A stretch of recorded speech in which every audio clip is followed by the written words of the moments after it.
لساني يفقه قولي أما بعد إخواني وأحبتي rahimani rahimakumullah. Hadirin wal hadirat yang dimuliakan Allah Subhanahu wa taala, kita masuk ke malam yang ke 26 ya, 25. Malam ini kita akan bahas sebuah hadis Nabi sallallahu alaihi wasallam, hadis yang dikeluarkan oleh Imam Tirmidzi rahimahumullah taala. Jangan lupa Bapak Ibu yang mulia, kita tetap untuk pasang niat untuk i'tikaf. Ini kalau kata Pak Sadiq ini pejuang-pejuang tangguh ini.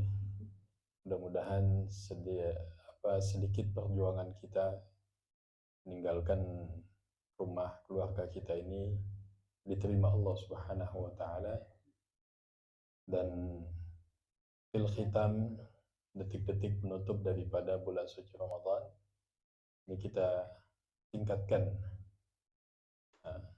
Jangan sampai menjadikan ibadah ini, para alim ulama mengatakan, hanya sekedar rutinitas ya. Kalau dijadikan rutinitas pasti ada titik jenuh. Maka dalam setiap ibadah ada sebuah hadis, kedudukan hadisnya dhaif ya, tapi maknanya punya makna yang Masya Allah kuat. Bahkan para alim ulama melihat ada syawahid dalam hadis ini, bahkan didukung dengan ayat-ayat Al-Quran dan hadis, ketika sebuah riwayat mengatakan i'mal lidunyaka ka'annaka ta'ishu abada wa'amal li akhiratika ka'annaka tamutu ghada. Jadi kata Rasulullah, supaya kita enggak bosan, kata Nabi, beramallah kamu, bekerjalah kamu untuk duniamu seolah-olah engkau akan hidup selama-lamanya. Artinya kalau dalam masalah urusan dunia, kalau hari ini kita belum dapat, ya sabar, karena kita akan hidup selama-lamanya. Jadi tanamkan i'mal lidunyaka ka'annaka ta'ishu abada. Bekerjalah kamu untuk urusan duniamu seolah-olah kamu akan hidup selamanya. Wa'mal li akhiratika, dan beramallah untuk akhiratmu, ini dalam bentuk ketaatan, ka'annaka tamutu ghada, seakan-akan kamu akan mati besok. Kita nggak tahu apakah ini atau minggu depan atau lusa kita masih bisa tarawih, nggak ada yang tahu. Semua dirahasiakan. Bisa jadi ini tarawih yang terakhir kita, atau bisa jadi 5 waktu yang terakhir kita. Maka setiap seorang mukmin, dia menjadikan ibadahnya ini adalah ibadah yang terakhir. Hasilnya apa? Dia akan berusaha untuk memaksimalkan ibadahnya apapun yang dilaksanakannya. Kita minta kepada Allah dijauhkan dari sifat al-malal. Malal ini apa? Jenuh di dalam ibadah. Dulu para sahabat radhiyallahu ta'ala ajma'in, mereka berlomba-lomba karena paham kehidupan dunia adalah kehidupan yang sementara, akhirat yang selama-lamanya. Nah, ini malam ini kita baca sebuah hadisnya Rasulullah. Mudah-mudahan dengan hadis ini menambah motivasi dalam kehidupan kita. Bismillahirrahmanirrahim.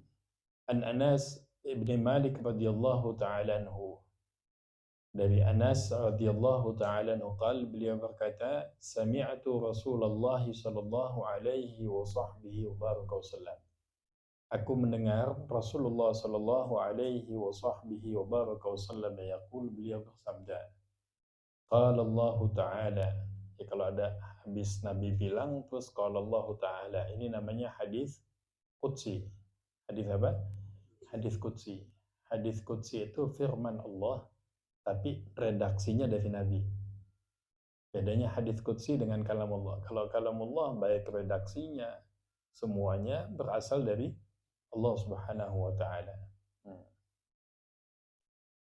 Di dalam hadis qudsi ini Allah berfirman, ya bani Adam. Nah, di sini adalah hadis yang hasanus sahih ya, riwayat Imam Tirmidzi. Kalau kita baca hadis Imam Tirmidzi ada tulisan hasanun sahihun. Artinya apa Ustaz? Sebagian ulama menghasankan kedudukan hadis ini, sebagian ulama yang lain mensahihkan. Nah, Jadi ada dua pendapat. Ada yang mensahihkan hadis ini, ada yang menghasankan hadis ini. Hadis hasan dan hadis sahih kedua-duanya bisa dijadikan rujukan di dalam hukum. Jadi nggak boleh menetapkan hukum dengan hadis dhaif. Hadis dhaif ini apa Ustaz? Hadis yang lemah kedudukannya. Jadi nggak boleh hanya sekedar untuk keutamaan saja.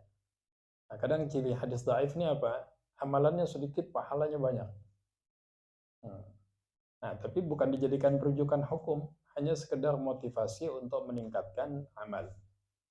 Apa di sini Allah berfirman, ya bena Adam, wahai anak cucu Adam. Jadi kayak kita ini biasa dipanggil dengan anak cucu Adam, karena kita keturunan Nabiullah apa? Adam. Ya bena Adam, innaka ma da'autani. Tidaklah engkau meminta kepadaku. Wa rajautani, dan memohon kepadaku. Apa? Dua. Tidaklah engkau meminta dan memohon kepadaku. Ghafartu laka ala ma kana minka wala ubali. Tidaklah seorang hamba yang meminta kepada Allah, kemudian yang berharap kepada Allah, yang meminta ampun kepada Allah. Apa kata Allah? Ghafartu laka ala ma kana minka wala ubali. Apa kata Allah, Bu? Allah pasti akan kata Allah, pasti akan mengabulkan dan mengampunkan dosa-dosa hambaku, dan aku tidak peduli sebanyak apa dosa yang dia lakukan. Artinya jangan pernah putus asa untuk meminta ampun. Sebanyak apapun dosa kita. Jadi jangan sampai kita nakut-nakutin orang terus. Wah, wajah-wajah ente wajah-wajah neraka nih. Wah, ente ini bakal masuk neraka tanpa hisab. Nah, kita nggak diutus, Rasulullah nggak diutus untuk ngancam. Bahkan Nabi bilang, basyiru wala tunafiru. Dakwahnya Nabi ini apa? Kasih berita gembira, tidak nakut-nakutin orang. Yassiru wala tu'assiru. Permudah, jangan persulit. Itu hadis. Nah, kita lihat dalam tutorial ibadah aja, sholat nggak bisa berdiri, boleh duduk. Zakat nggak mampu, nggak wajib zakat. Pergi haji belum ada bekalnya, masih ada hutang yang harus diselesaikan, nggak wajib haji. Ad-dinun yusrun, agama Islam ini mudah. Begitu juga Allah mengatakan di sini, ketika hambaku meminta kepadaku, berharap kepadaku, meminta ampun kepadaku, apa kata Allah? Allah mengatakan apa? Ghafartu laka ala ma kana minka. Aku akan ampunin dosa hambaku. Wala ubali, kata Allah, aku nggak peduli sebanyak apa dia punya dosa. Kalau manusia punya matematika baku, 1 tambah 1 sama dengan 2. Buat Allah nggak ada aturan. Siapapun yang dikehendaki Allah, insya Allah bisa diampunkan ketika seorang hamba itu mau minta ampun, memohon kepada Allah, bertaubat kepada Allah. Pasti Allah ampunkan. Dan Allah akan mengampunkan doa seorang hamba selama dalam hadis nih, ingat Bu, selama seorang hamba itu nggak bilang doaku nggak dikabulkan. Nggak ada istilah doa yang tidak dikabulkan. Semua doa dikabulkan. Saat Anda doa minta kaya, kau belum kaya, sabar. Bisa jadi doa ini ada 3. Ada yang disegerakan di dunia, setiap habis doa langsung Allah kasih. Ada yang diakhirkan permohonannya, ada yang nanti dibaginya di mana? Di akhirat. Sampai dalam hadis Rasulullah mengatakan apa? Seandainya anak Adam ini tahu, dia akan minta semua doanya dikabulkan di mana? Di akhirat. Coba. Karena Allah Maha tahu. Ini fulan minta kaya. Langsung dikayain nih, panjang kakinya panjang. Ya Allah, berikan hamba mobil yang paling mewah, rumah yang paling bagus, uang yang paling banyak. Allah Maha tahu nih. Ini fulan kalau ditunaikan kemauannya, yang datang bukan manfaat tapi mudarat. Karena Allah, kalau bukan Maha tahu, bukan Allah namanya. Yang lebih tahu yang terbaik untuk hambanya. Kan Bapak Ibu pernah dengar nggak hadis 2 rakaat sebelum sholat subuh pahalanya apa? Ada yang ingat nggak? Rakaatul fajri khairu minad dunya wa ma fiha. 2 rakaat sholat sunnah sebelum sholat subuh lebih baik daripada mendapatkan dunia dan isinya. Pertanyaannya satu. Ini kalau setiap sholat 2 rakaat sebelum subuh dikasih dunia, mau ditaruh di mana? Dunianya cuman satu, aneh 2 rakaat, satu dunia. Bang Victor 2 rakaat lagi. Tempatnya di mana? Semua disimpan sama Allah. Diberikan surga yang luasnya lebih luas daripada langit dan bumi. Artinya jangan pernah berputus untuk minta. Maka di hadis qudsi ini ajib ini. Innaka sesungguhnya engkau wahai hambaku ma da'autani wa wajautani, tidaklah engkau memanggilku, meminta kepadaku, berharap kepadaku. Kata Allah, meminta ampun kepadaku. Ghafartu kata Allah. Kalau Allah yang udah mau ngampunin kita, jangan bilang nggak ada ampunin. Pernah dengar hadis di kitab Riyadhus Shalihin, hadis sahih ya, Bani Israel yang pernah ngebunuh sampai berapa? 99. Ini hadisnya sahih ya, catat hadisnya sahih. Rasulullah yang menceritakan. Udah bunuh 99. Dia datang ke salah satu rahib mau tobat. Waduh, ini saya mau tobat. Saya udah bunuh 99. Oh, kata pendetanya nggak bisa. Nanti tempatnya di neraka. 99 bos yang dibunuh. Dia kesel, emosi, digenepin sekalian. Oh, kadung sekalian kalau begitu. Dibunuh sampai 100. Akhirnya dicari lagi, dianjurkan kalau kamu mau tobat ke sana. Di sana ada orang soleh, ada ahli ilmu, jalan dia. Belum sampai tempat yang dituju, Nabi menceritakan, orang ini meninggal. Orang ini, turunlah malaikat rahmat dengan malaikat azab, nih debat. Karena malaikat ini cuma jalanin tugas saja. Malaikat azab bilang, enggak, ini tempatnya di neraka. Dia belum sampai kok, belum tobat. Kata malaikat rahmat, enggak. Dia udah ada niat untuk taubat, udah mencari untuk memperbaiki diri. Subhanallah, Allah Maha Tahu. Allah Subhanahu wa taala luaskan. Kata Allah, kalau begitu kalian berdoa daripada ribut, ukur saja. Mana jaraknya yang paling jauh dengan tempatnya, maka itu yang menang. Sama Allah nih jalannya diluaskan yang untuk ke tempat tersebut lebih didekatkan sehingga pahala jalan untuk ini lebih banyak. Akhirnya apa? Ini dalam hadis yang sahih, buka di kitab Riyadhus Shalihin. Ini orang, kata Rasulullah, dimasukkan ke dalam surganya Allah Subhanahu wa taala. Ada keinginan untuk taubat. Ada keinginan untuk kembali kepada Allah. Saya sering tuh di Jakarta kan, di ketua bidang keagamaan Pemuda Pancasila Pusat ya. Yang ngaji sama kita itu yang badan tatoannya sebadan, yang mabuk, yang apa. Jangan pernah kasih keputusasaan sama mereka. Buat kita juga. Gak ada kata kamus putus asa dalam Islam.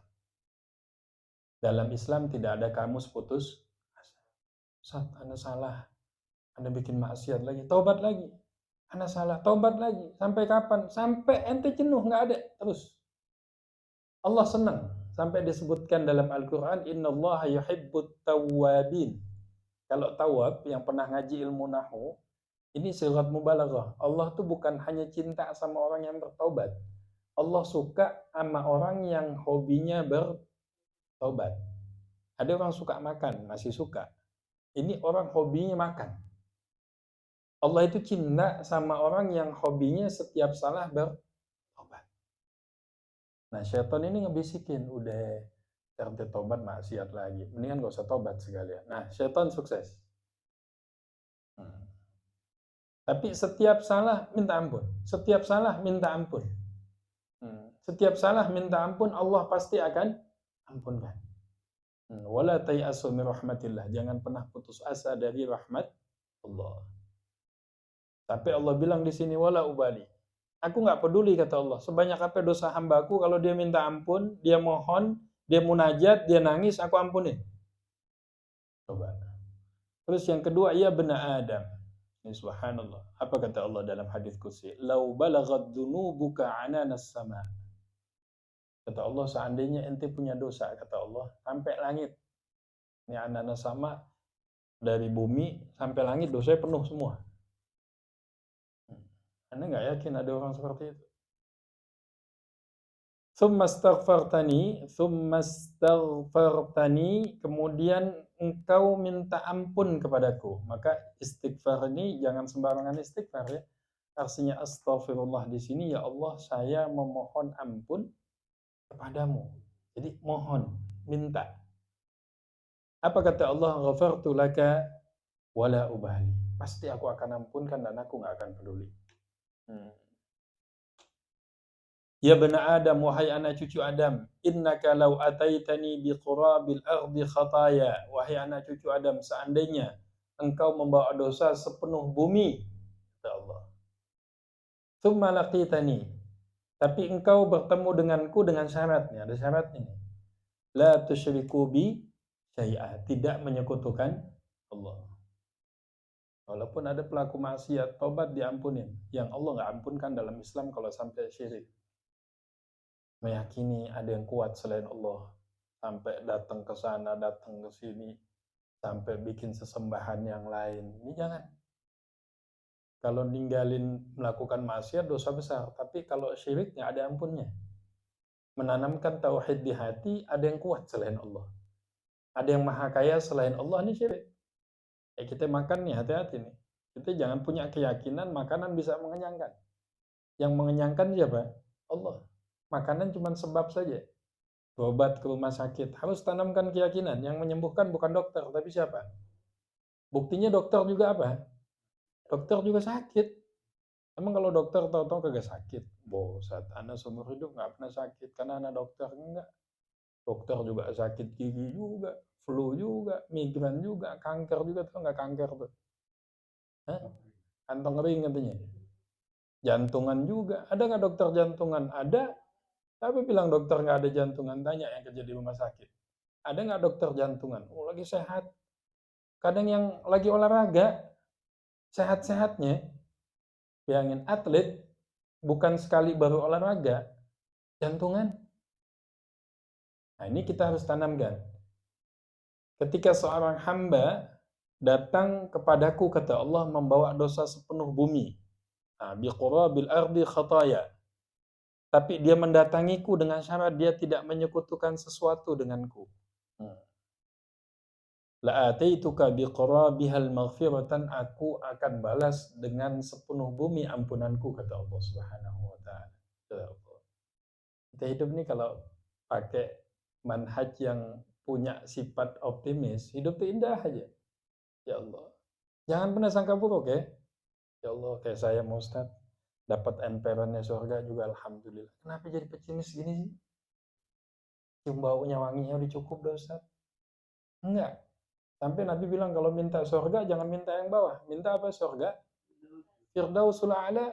Kalau minta kata Rasulullah. Jadi sangka baik. Sampai disebutkan dalam sebuah riwayat saya pernah baca.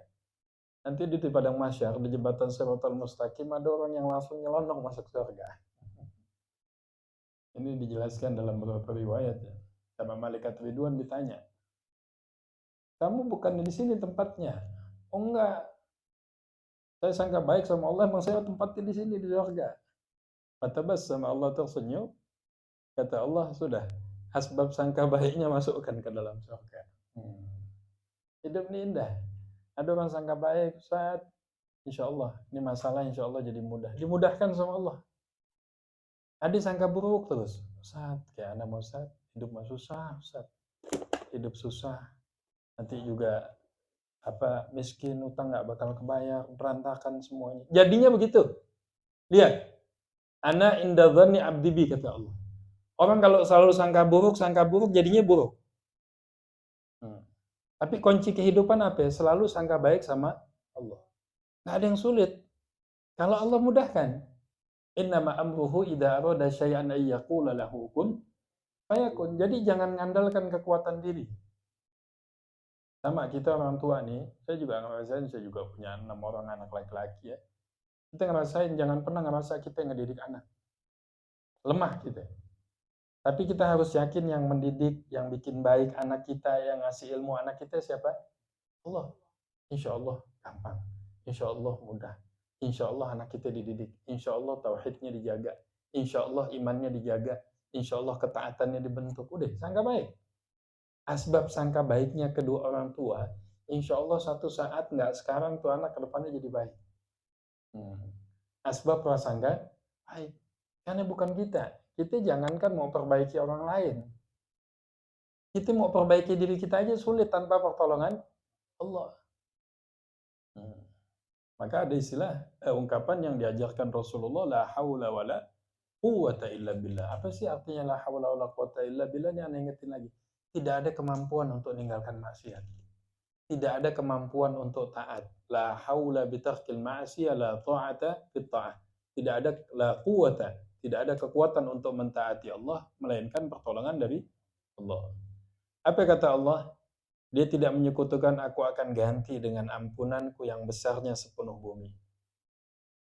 Maka di sini Allah Subhanahu wa taala menjelaskan dalam Al-Qur'an, wa rahmati wasi'at kulla syai'in. Rahmatku meliputi segala sesuatu. Ada orang yang kelihatannya kafir ya, kafirnya ini artinya non muslim seumur hidupnya. Allah kasih hidayah, satu hari sebelum meninggalnya masuk Islam. Ini masuk Islam, al-Islam yahjumu ma qablahu dalam hadis. Islam menghapus dosa sebelumnya. Cuma satu hari. Ada sahabat masuk Islamnya nggak sampai setengah hari. Ketemu, ucap 2 kalimat syahadat, sorenya meninggal. Tempatnya di mana?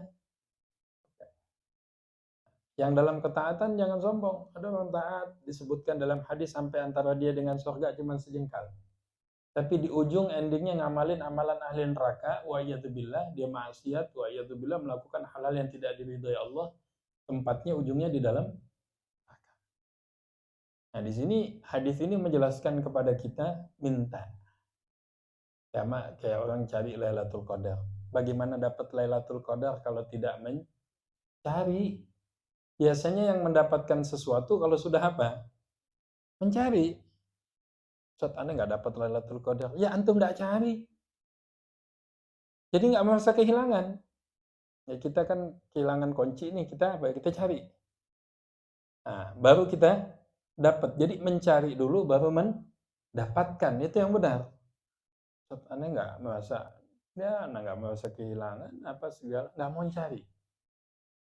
Jadi di 10 akhir bulan Ramadan Allah pilih hamba-hambanya yang mau mencari. Mencari. Walaupun nggak dapat, Allah sudah berikan pahala karena udah usaha untuk mencari. Subhanallah. Ini Bang Victor bisnis sama Allah nggak ada ruginya ya. Kan kita bahas dalam hadis yang lalu, baru niat bikin kebaikan belum kesampaian, udah dicatat pahala. Baru niat bikin keburukan tapi belum dikerjakan, belum dicatat sebagai dosa. Artinya apa? Sangka baik sama Allah Subhanahu wa taala. Ini hadis yang luar biasa dikeluarkan oleh Imam Tirmidzi dan sebagian ulama menghasankan, sebagian mensahihkan hadis ini. Kita punya teman, kita punya sahabat dekat. Jangan pernah ditakutin sama dibikin putus asa. Udah, ente bunuh diri aja. Karena kalau jadi ente nih, udah selesai udah. Nah, ini ada baygon nih, udah deh. Bayangin kita menunjukkan orang kepada keburukan, kita dapat dosa keburukannya. Tapi kita menunjukkan kepada kebaikan, enggak. Allah itu maha. Ingat, ada orang yang pernah ngebunuh sampai 99.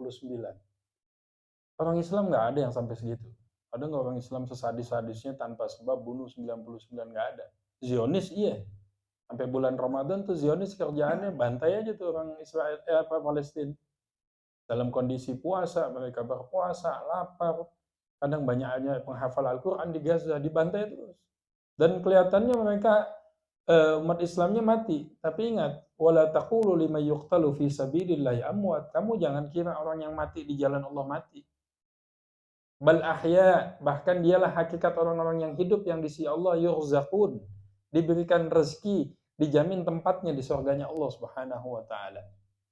Jadi kita doakan buat saudara-saudara kita di Palestina ini, Allah angkat musibahnya. Allah Maha Kuat. Allah cuman pengen lihat siapa yang tergerak sih untuk ngebantu secara moral, untuk mendoakan, untuk yang lain-lain. Kemampuan kita mendoakan, kita doakan dalam kunut, kita doakan dalam 5 waktu kita. Maka doakan para imam kan suka baca Allahumma sholli ikhwanana fi Palestin, ya Allah bantu saudara-saudara kami yang ada di Palestina, ya Allah kuatkan mereka, ya Allah kuatkan persatuan mereka, Allah ya Allah kami serahkan musuh-musuh mereka kepadamu. Ini doa, dan seluruh dunia mengecam karena ini udah bukan masalah sara, bukan masalah agama, ini masalah kemanusiaan.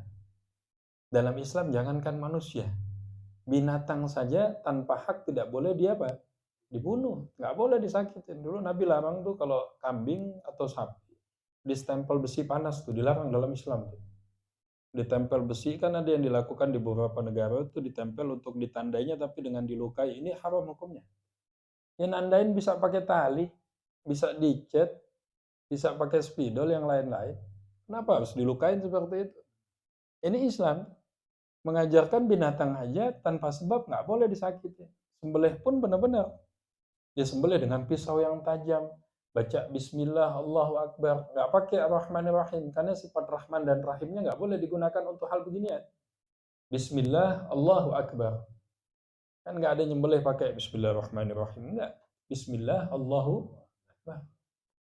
Artinya kita harus optimis, sangka baik, dan kita juga sangka baik, Masya Allah, mudah-mudahan saudara-saudara kita yang lain, bil khusus komunitas orang-orang Indonesia yang ada di San Bernardino ini diberikan sehat walafiat. Ini kita terus bekerja dengan waktu, di waktu yang mahal ya.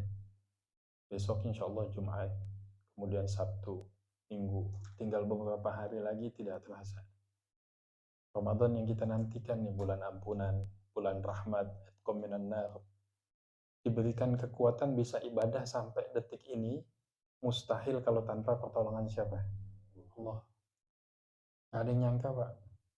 Saya juga nggak nyangka bisa kumpul di sini, bapak-bapak juga nggak nyangka bisa kumpul di sini. Ini kalau tanpa pertolongan Allah. Kan biasanya kalau udah makan banyak nih, kita kalau misalnya buka di rumah deh, makan banyak, langsung makan nasi, minum es lagi, itu bawaan ngelamunnya ngelamun kosong. Nah, mata udah 5 watt. Nanti mau tarawih juga, tarawih sendiri juga cepat banget. Nah, tapi Allah berikan kekuatan. Maka kekuatan ini kita sangka baik, jadi wasilah setiap amalan di bulan Ramadan, kita niatkan sebagai penghapus dosa-dosa kita. Maka disebutkan dalam hadis apa? As-salawatul khamsu, dari satu solat ke solat yang lain. Wal jum'atu ilal jum'ah, dari satu Jumat ke Jumat yang lain.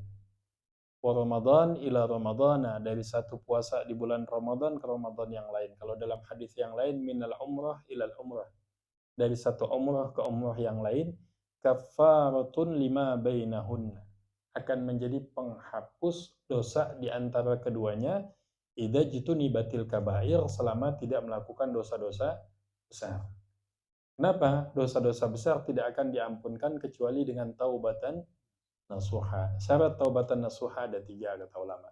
Yang pertama kita menyesal, meminta ampun kepada Allah, kemudian alla ya'uda ilaiha, kemudian berjanji untuk tidak akan kembali lagi, melakukan lagi. Yang ketiga, kalau dosa besarnya ini berkaitan dengan manusia, kita wajib selesaikan. Ustaz, Anda pernah dosa besar, kenapa ngambil harta orang lain? Udah tobat, sudah. Nangis, minta ampun, sudah. Udah cukup, Ustaz? Enggak.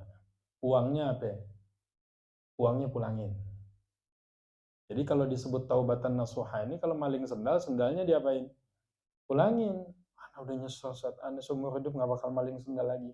Kok sendalnya masih ente pakai? Ya, ini kan sayang saat udah dipakai. Enggak, pulangin. Sampai koruptor, pejabat-pejabat yang korupsi, kalau dibilang taubatan nasuha, cukup dengan taubatan doa minta ampun sama Allah, nggak cukup. Uangnya apa? Uangnya kembaliin, itu taubatan nasuha. Jangan teriak-teriak taubatan nasuha, tapi hak orang lain tidak dikembalikan. Nah, ini kita minta kepada Allah, kita minta ampun di bulan Ramadan. Mudah-mudahan Allah hadiahkan kepada kita husnul khatimah. Sebagaimana Allah kumpulkan kita di dunia ini, insya Allah mudah-mudahan dikumpulkan di surganya Allah.